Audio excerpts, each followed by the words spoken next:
Un dels 9 camions que participen a la prova Baja Aragón a partir d'aquest divendres és aquest. Es tracta d'un MAN TGA que conduirà el pilot de Sant Martí, Àlex Aguirre Gaviria, acompanyat dels manresans Daniel Planas i Dani Márquez. Abans de viatjar cap a Terol han fet parada davant la sala Estroika de Manresa per acomiadar-se d'amics i familiars. Aquest cap de setmana viuran una autèntica aventura recorrent 1.000 quilòmetres, principalment per la província de Terol. L'equip vegenc intentarà repetir la victòria a la categoria 3 eixos i 6x6 de les últimes 2 edicions. Jo intentaré guanyar, per això he vingut, perquè si em fan fer el ridícul, malament.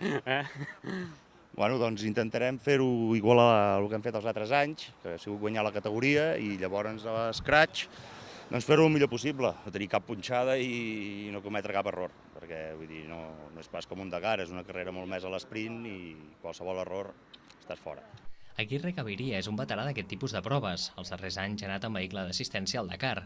La seva experiència és important per aconseguir el bon resultat que esperen. Per la seva banda, Dani Márquez ha deixat temporalment la feina de DJ per participar a aquesta prova que aquest any arriba a la seva 30a edició. Televisió de Manresa i Regió 7 són copatrocinadors d'aquest vehicle, que ja ha passat les verificacions tècniques i ha iniciat aquesta competició que durarà fins diumenge, on els 3 pilots vegencs esperen pujar a dalt de tot el podi.